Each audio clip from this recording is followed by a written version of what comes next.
This is another small flower. It only comes in the small size. Again, it's great for filling in where you have large flowers put together. Maybe you just want, or maybe you just want a small display. This is called the Tina, and you have these types of petals. So they're all one piece. And what you do is you just curl the leaves in. They're great too if you need like a water lily or something, maybe even, it depends if you do it in, say you did it in white, it could look like a daisy. So I'm going to just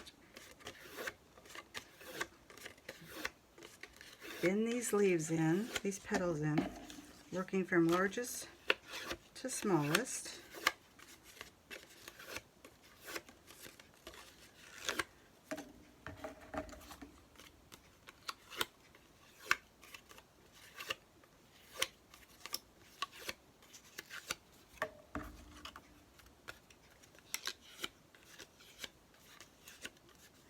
You could be using a wooden spoon.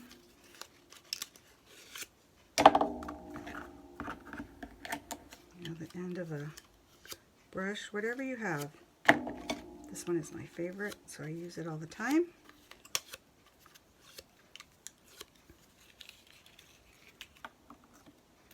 This one's a little flat for me, so I'm going to make it just a little bit,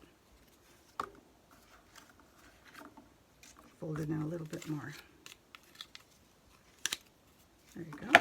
Starting with the largest petal, I'm going to take the next size smaller, put a little dot of glue. Same thing as I did with some of the other ones. You don't want your petals to be right on top of each other. Just skew them over just a little bit. You just repeat the whole thing with the rest of the flowers. The rest of the petals until you have your smallest.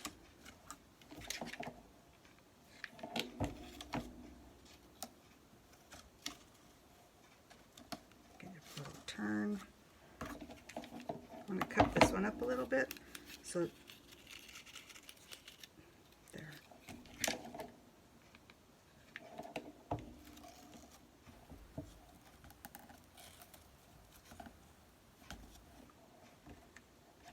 Now this is the center you get, the finished center you get when you have a template or a kit. If you have a cutting machine, it's easy to cut these out.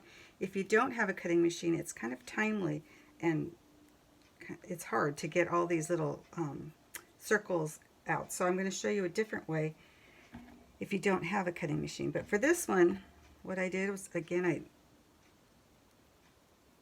just bend the little circles up, just like that.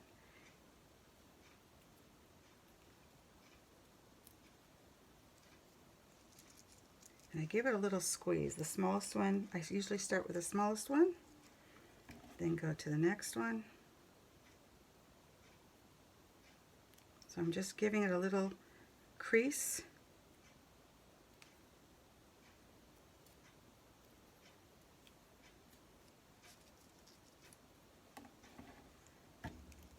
And then you glue one inside the other, the smallest, of course, to the largest. Then you have this. You could close it a little bit more if you wanted it. Put a dab of glue on it and put it in the middle. You could also leave these, more open if you want to, and not curl them so much. You could even curl them the other way. The other the other center you can do, if you don't have a cutting machine, you'll receive a strip like this, and you're going to create this type of center. So one way of doing it is just cutting through. You don't want to cut to the edge, you just want to cut maybe 3/4 of the way down. This is kind of time consuming. I would suggest you get some scissors. I have these in the shop if you want to purchase them. They're great for any kind of crafting, and they really speed up the process. I'll put the link below so you can check them out.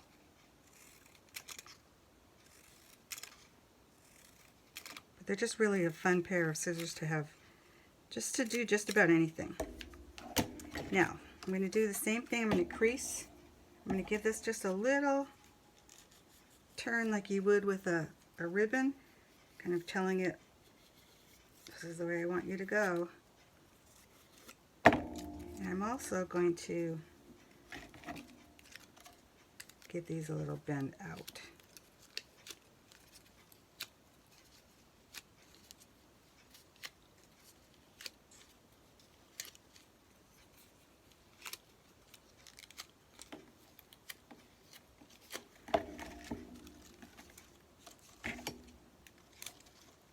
I'm going to start turning it.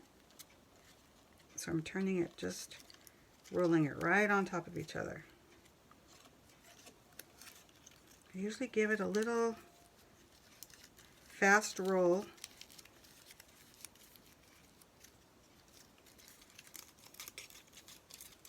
Then I'll go back and start gluing. So I'm going to put a little dab there.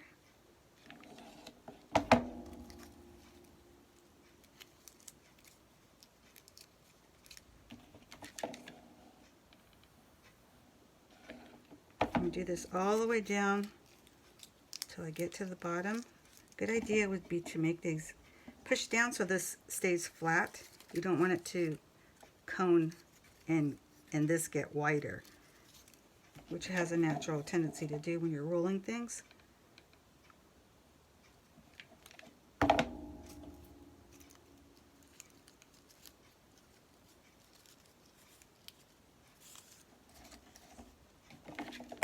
Oops.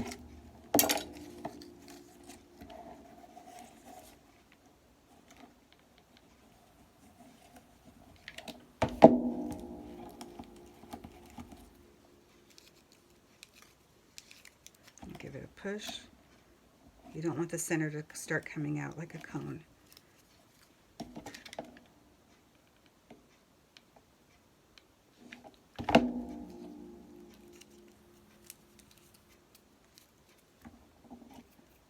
Now I go back and give these a little bend or flip. If you want it fuller, you can have do another row. You could do another row a little bit higher for a completely different look. But then you have a nice pom-pom center.